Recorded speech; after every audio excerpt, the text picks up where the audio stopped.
आज हम एक दुखद और भावुक खबर के साथ आपके सामने हैं। हिंदी सिनेमा और टेलीविजन के चमकते सितारे मुकुल देव अब हमारे बीच नहीं रहे।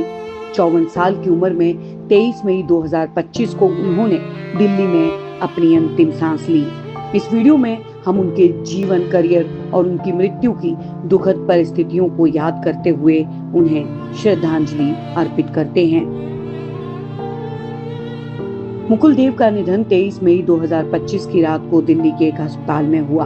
वे पिछले 8 से 10 दिनों से आईसीयू में भर्ती थे, जहां उनकी हालत लगातार बिगड़ती जा रही थी। उनके करीबी दोस्त और सह कलाकार बिंदु दारा सिंह ने बताया कि मुकुल अपने माता पिता के निधन के बाद से अकेलेपन और अवसाद से जूझ रहे थे।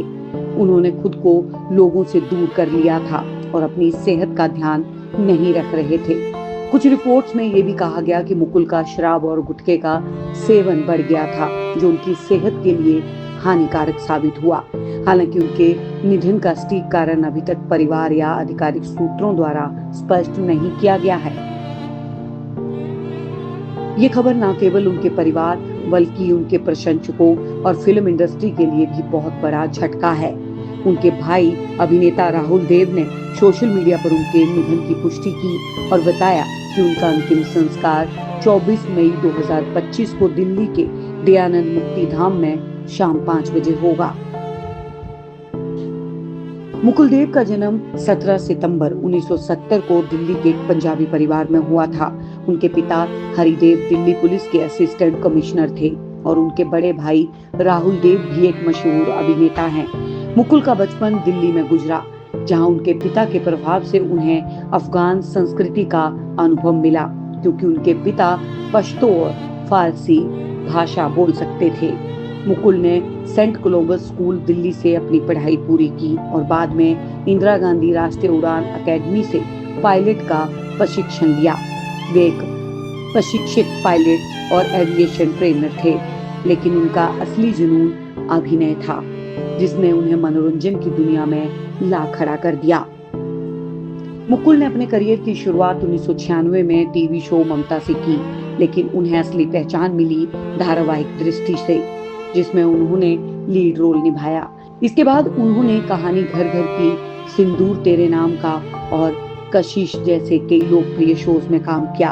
1996 में ही उन्होंने फिल्म दस्तक से बॉलीवुड में डेब्यू किया, जिसमें सुष्मिता सेन और मनोज बाजपेयी उनके सह कलाकार थे।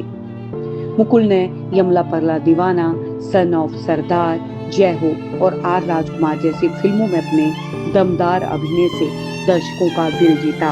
उनकी बहुमुखी प्रतिभा ने उन्हें विलेन, स्पोर्टिंग एक्ट्रेस और कॉमिक किरदारों में समान रूप से लोकप्रिय बनाया। इसके अलावा उन्होंने पंजाबी, तेलुगु, तमिल, कन्नड़, बंगाली और मलयालम फिल्मों में भी काम किया।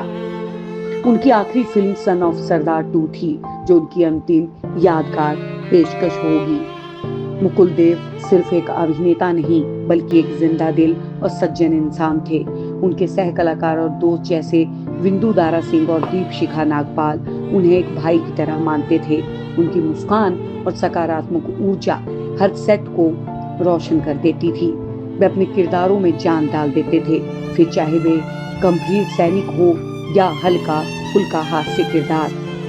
उनके प्रशंसक आज भी उनके डायलॉग्स और सीन्स को याद करते हैं। मुकुल देव का अचानक चले जाना हम सभी के लिए एक अपूरणीय क्षति है। उनके परिवार, खासकर उनकी बेटी सिया, उनके भाई राहुल और उनके प्रशंसकों के लिए ये दुख असहनीय है। हम उनके परिवार के प्रति अपनी गहरी संवेदना व्यक्त करते हैं। मुकुल भले ही आज हमारे बीच ना हो, लेकिन उनकी फिल्म, उनके किरदार और उनकी मुस्कान हमेशा हमारे दिलों में जिंदा रहेगी। भाजी आप एक काम करो, सीधे जाओ। आगे एक लेफ्ट आएगा, एक राइट आएगा। आपको लेफ्ट नहीं लेना है, राइट लेना है। फिर सीधे जाओ कोई 3 मरले, फिर एक राइट आएगा, एक लेफ्ट आएगा। ओ भाजी, आज तो मंगलवार है ना, आज तो हम नॉनवेज खाते ही नहीं है जी। नहीं खाते ना? दिखते नहीं हो पर बनते अच्छे हो आप। है जी भाजी। वैसे नाम क्या है जी आपका? आपकी प्यारी बहन एक दिन आपसे दूर चली जाएगी, इसीलिए वो आपको हर जगह नजर आ रही है बहन का प्यार। रेट बेचता है और क्या डाला हुआ है इसमें? डाले और क्या है इसमें? इसका बच्चा बाजी हंसने को कहा है, डराने को नहीं। हाँ जी। जैसे मैं बहुत नाराज हूं तेरे तो यार, तू कर रहा है दसे नहीं दस के आंदा तेरी सेवा सुवा कर दे। దేవుడు ఉంటే పరివర్తన వస్తుందంట లేదు. నాలో పగ పెరిగింది. నాకు శిక్ష పడ్డానికి కారణమైన వాళ్ళెవరు బతక ओ पाजी ये साहिबा नहीं है तो परमवीर है परमवीर। भाई कौन है वही? मैं बकरी वाला हूँ साहब जी। ना इधर क्या करता हुआ? मैं बकरी चरा रहा हूँ साहब जी। अब तू बोलेगा तो बकरी चरा रहा? भाईजान वो भी बकरी चरा रहा था। नहीं भाईजान वो तो बकरा था। तुम तो पीछे खड़ा था, तुमने क्या घंटा देखा? हाँ भाईजान हैं? मैंने घंटा देखा।